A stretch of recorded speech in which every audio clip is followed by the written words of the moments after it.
part of the sleight of hand was, oh, it's not about economic power, it's about oppression and oppressed and oppressor on a broader sense, and that's where we got the transformation into identity politics, which is just the Marxist oppressor-oppressed doctrine under a new guise. And I think it's really tremendously reprehensible for people to be conducting themselves intellectually in a manner that insists that the most important element of any student, or any person for that matter, is whatever racial, gender, and sex identity happens to be flavor of the month. And I think the problem with that fundamentally is, first of all, that those category systems are extraordinarily loose and they're indefinitely multipliable, you know, because if you take any given individual, there's probably, well, it's the postmodern problem. There we go. It's the postmodern problem that there's almost an infinite number of ways to categorize any given individual. So how the hell do you figure out which group they belong to? And that's actually a major problem. Like if you're 1/8 black, what does that make you exactly? Are you black? Are you white? Are you oppressed? Are you oppressor? Are you, let's see, 1/2 as oppressed as someone who's a 1/4 black? Does it work out arithmetically that way? Hey, I'm dead serious about this, man. If we're going to play this sort of game, that's exactly the question that has to be asked, right? And then how do you multiply up your oppressed identities? And then again, who gets to decide exactly which identity you should manifest? And then how do we rank order those identities? And then how do we equate between them? And what measurement techniques do we use to determine who's oppressed and who isn't? And how do we assess equality? And on what dimensions are we going to assess equality? And who's going to enforce it? And who's going to make the decisions? It's like, oh well, we'll figure that out as we go along. It's like, yeah, we certainly will, and the results won't be pretty, I can tell you that, because the problem is actually unsolvable. All it'll mean is that those categories will be made at the whim of the people who are making the categories. And since, as we know, the only thing they believe in power is power, that the only thing they believe in is power, is that you can be absolutely sure that they will have absolutely no hesitancy whatsoever to use power in the seeking of their aims. Why, Jordan, why? I tried to move on, but apparently once I got this fool in my feed, it just won't stop. So I come across this video. It's Jordan Peterson's masterclass on demolishing identity politics.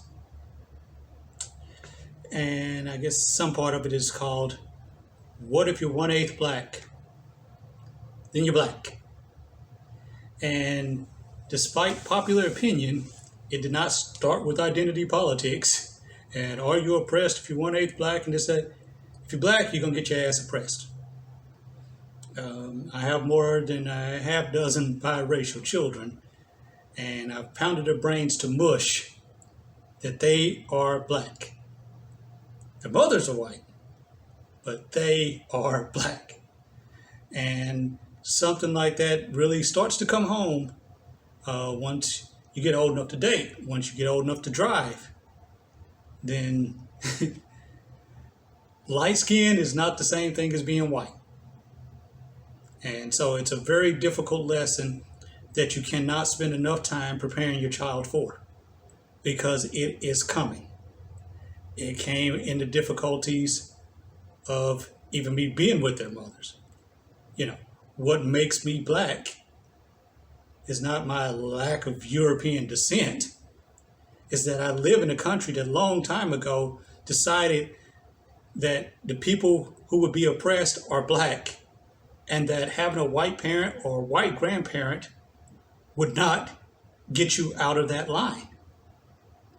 Presidents like Jefferson and those biracial descendants are just now starting to gain acceptance from the family. So even though identity politics in these neo-nuts' minds is something that's of recent history, it goes back prior to the founding of this country, and identity politics has always been a part of this country. It's just been white males. And when you're in such a power position in any society, you just consider that normal. You consider all these statues of white males to be normal. And if anybody wants to tear them down or put up one of someone else, it's identity politics. If you want to talk about what women went through to build this country, it's identity politics. If you want to talk about the contributions of anybody that's not a white male, it's identity politics. But being white and male is an identity.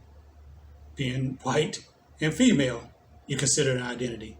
Being black and male as an identity. Being black and female but they're all equally adjective, right? So just when you get to consider everything as normal, is if it's just about white males. Hell, if I was a white male, I'd be living like Jordan Peterson, because it's normal to look for that as a college professor. It's normal to listen to that as a big deal view. The rest of us are over here in our identity fringe views. We can be twice as right. We can be twice as good. But our lack of identity as a white male keeps it down a notch.